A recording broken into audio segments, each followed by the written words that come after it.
¿A dónde va un pensamiento cuando se olvida? El yo no es el amo de su propia casa. La madurez es la capacidad de retrasar la gratificación. Estas van a ser algunas de las frases de Freud a las que vamos a comentar el día de hoy.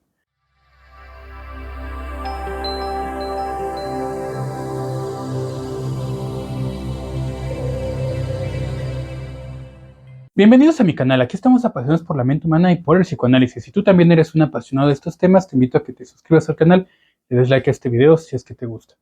Y bueno, ya van varios meses, quizá varias semanas que vengo diciendo que este es un canal psicoanalítico, pero pues ya tiene un buen de tiempo que no produzco realmente un video psicoanalítico por todos los videos que hice de psicología del mexicano y de mexicanos en el extranjero. Así que quiero retomar el camino y la palabra de Freud. Y para eso, pues voy a hacer ya una serie de videos de contenido enteramente psicoanalítico, empezando por este donde voy a comentar algunas de las frases de Freud y posteriormente vamos a ver dos videos bien interesantes, uno sobre la mezcla de las pulsiones y quizá uno sobre el vasallaje del yo o los vasallajes del yo, que son temas o lecturas bien importantes de la teoría psicoanalítica. Bueno, vamos por la primera frase, que es ¿a dónde va un pensamiento cuando se olvida? Con esta frase Freud trata de hablar precisamente de lo inconsciente. Pero piensa bien, es decir, hay que responder esta pregunta o trata de responder esta pregunta. Tú tienes un montón de información en tu cerebro y no toda puede estar al 100% todo el tiempo en tu conciencia. Entonces, la pregunta que plantea Freud aquí es bien interesante porque dice, todos los demás pensamientos que tenemos, todas esas ideas, todos esos recuerdos, ¿a dónde van? Cuando se olvidan. Y en ese sentido, si tú estás pensando ahorita, por ejemplo, en un recuerdo con tu abuela, y después te digo que lo olvides y empieces a recordar un recuerdo con tu primer mascota, o un recuerdo con alguna especie animal, que alguna vez te mordió un perro, ya se te olvidó la primera de tu abuelita. ¿Y a dónde se va ese pensamiento? Y con esto Freud trata de hablar de lo inconsciente, de que precisamente toda esa información tiene que estar almacenada en un lugar y fuera de la conciencia. Y precisamente lo inconsciente es todo aquello que está fuera de nuestra conciencia en este momento. Y bueno, evidentemente aquí hay que diferenciar del contenido preconsciente y del contenido inconsciente. Y obviamente del contenido subconsciente, que Freud nunca habló con esta palabra de subconsciente. Más bien habló del preconsciente, que era todo este contenido que era de fácil acceso, que estaba en nuestros pensamientos, y de lo inconsciente, a lo cual verdaderamente difícilmente podríamos acceder, más que por manifestaciones del mismo. Pero bueno, eso lo veremos quizá en alguna otra frase o en algún otro video. Vamos a la siguiente frase. Dice aquí, las emociones inexpresadas nunca mueren, son enterradas vivas y salen más tarde de peores formas. Y precisamente esto conecta con la frase anterior que tiene que ver con lo inconsciente, y es que muchas de estas emociones son tan fuertes para nuestra conciencia que siempre tratamos de alejarnos estas emociones de nuestra propia mente y por lo tanto las vamos a almacenar dentro de nosotros y a veces hasta en las partes más recónditas de lo inconsciente. Y precisamente dice Freud que a pesar de que estas emociones sean enterradas, sean almacenadas, sean alejadas de la conciencia, no van a morir y no se van a ir a ningún lado. Más bien van a encontrar un camino para expresarse nuevamente en nuestra conciencia.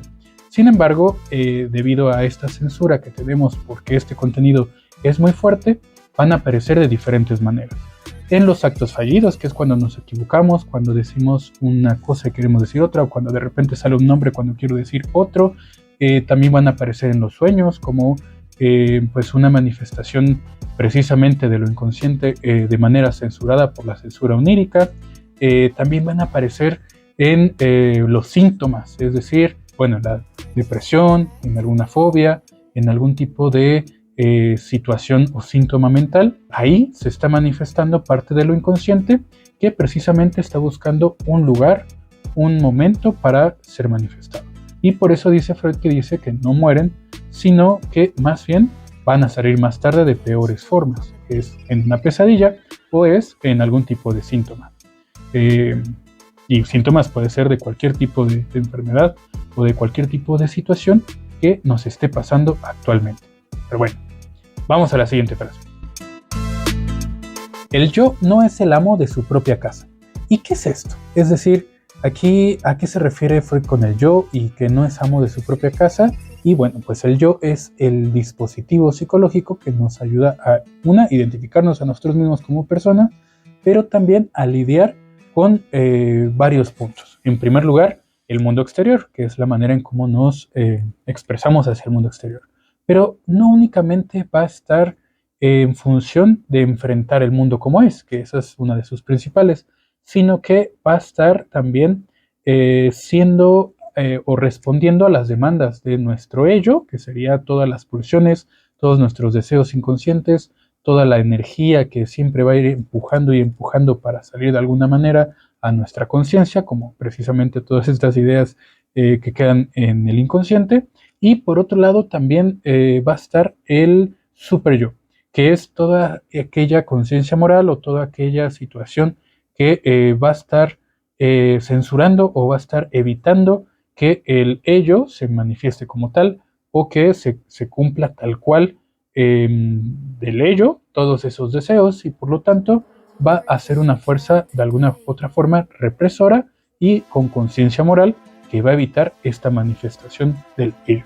Y el yo precisamente va a estar en medio de estos tres puntos: el ello, el super yo y el mundo exterior, ¿no? Y a partir de ahí son los vasallajes del yo. Esto lo vamos a ver en algún video más adelante, en unas 2 o 3 semanas. Espérenlo con mayor detalle. Pero bueno, a eso se refiere con esta frase, que el yo no va a ser el amo de su propia casa porque va a estar lidiando con estas tres entidades: el mundo exterior, el ello y el super yo. Pero bueno, vamos a la siguiente frase. Dice: si dos individuos están siempre de acuerdo en todo, puedo asegurar que uno de los dos piensa por ambos. Y es que todas las personas van a ser tan diferentes, van a tener una forma de ser tan particular dependiendo de todas las experiencias que les ha tocado vivir en su propia vida. Y así, aunque sean hermanos gemelos con una historia similar, van a tener personalidades y pensamientos completamente diferentes. Entonces, cuando tú te encuentres con una pareja o con una persona o un grupo de personas que todos piensan de la misma manera, eso quiere decir que no todos están pensando. Eso quiere decir que uno es el que está pensando por todos. Y el otro, por conveniencia o por cualquier motivo, por cualquier razón, deja de pensar y simplemente le está dando la razón al otro. Pero bueno, esto creo que tiene un poco que ver con psicología de las masas y el análisis del yo. Y pues un poquito de lo que les podría decir, ¿no? Que pues nunca va a haber dos personas que van a estar de acuerdo en todo y que cuando vean dos personas así, desconfíen. Pero bueno, vamos a la siguiente frase. Dice: la interpretación de los sueños es el camino real, bueno, yo esta frase la conocía como el camino regio, al conocimiento de las actividades inconscientes de la mente. Yo la conocía como que los sueños es el camino regio para el inconsciente, ¿no? Es decir, que el hecho de que tú puedas analizar tus sueños en un análisis con un profesional que te pueda ayudar a descifrarlos, evidentemente no de estas interpretaciones que hay en internet, ¿no? O que estas interpretaciones que se dan de manera mística, mágica, y no bajo un encuadre psicoanalítico donde tú puedas ir analizando cada componente del sueño para ver qué representa para ti, que esa sería la manera en cómo se interpretan los sueños. Pues vamos a entender que es la manera en que se puede acceder a esas manifestaciones de lo inconsciente y se pueden descifrar, se pueden traducir, se puede entender un poquito más de aquello inconsciente almacenado que trata de manifestarse de una u otra forma, una y otra vez. Entonces el sueño va a ser una de las vías pues no más sencillas, porque evidentemente hacer una interpretación de los sueños es complejo, pero pues va a ser un camino regio o un camino real, dice aquí esta frase. Vamos a la siguiente. Dice: en el duelo el mundo se ha vuelto pobre y vacío. En la melancolía el yo en sí mismo se torna vacío y pobre. Bueno, ahí yo la agregué porque esta traducción tampoco la había visto. Pero bueno, aquí tiene que ver con el duelo y la melancolía, y este es un texto importantísimo de Freud, donde él diferencia un duelo, cuando alguien pasa por un duelo, una pérdida amorosa, un luto, una muerte en su familia, y una persona que es melancólica en sí, de personalidad depresiva. Y en ese sentido, pues hay una gran diferencia. cuando uno pasa por un duelo, todo el mundo externo se vuelve triste, se vuelve vacío, se vuelve como un lugar de poco interés y nos vamos a ensimismar con este proceso un poco narcisista, precisamente como para sanar ese duelo. Ahora bien, cuando la persona es melancólica o tiene un trastorno depresivo o tiene una depresión ya muy profunda, no únicamente va a ser pues que el mundo externo se vuelve pobre y vacío, sino que el propio yo del sujeto va a ser pobre y vacío. Y a partir de ahí va a tener dificultades para enfrentar ese mundo exterior, no va a tener el ánimo, no va a tener la energía, se va a sentir capaz de enfrentar ese mundo y tampoco va a querer y también se va a sentir pues inseguro. Entonces esto es algo que hay que tomar en cuenta cuando estemos viendo pacientes con depresión o cuando estemos pasando por un duelo o por una depresión, ¿vale? Vamos al siguiente. Dice, la madurez es la capacidad de posponer la gratificación y precisamente en este mundo actual donde estamos buscando la gratificación instantánea en todo momento, esta frase se vuelve pues algo muy actual, porque como que poco a poco nos hemos vuelto incapaces de poder posponer la gratificación. Y sobre todo con las redes sociales vamos a ver que estamos incapaces o estamos reduciendo la capacidad de posponer esa gratificación y queremos todo ya, para ayer. Y esto es una muestra de pues inmadurez para Freud o de cómo el mundo actual está siendo tan demandante en este sentido que no somos incapaces de retrasar esas satisfacciones. Voy a hacer un video seguramente en el futuro donde hable de la gratificación instantánea que actualmente estamos súper bombardeados ahí, ¿vale? Vamos a la última frase del día, que es: la libertad del individuo no es un regalo de la civilización. Era mayor antes de haber cualquier civilización. Y esto tiene mucho que ver con el malestar en la cultura, donde Freud nos va a decir que precisamente para vivir en sociedad dentro de una civilización tenemos que hacer a un lado nuestros más grandes deseos, ¿no? Y estos grandes deseos precisamente se vuelven o se van a reprimir en lo profundo del ello y precisamente esto va a ser con la posibilidad de poder vivir en sociedad.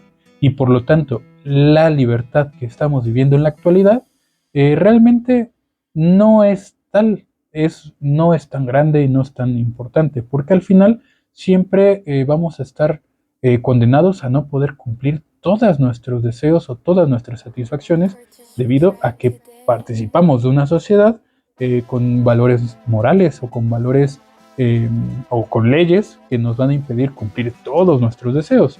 Y por lo tanto, realmente estamos no teniendo esa libertad que pensamos.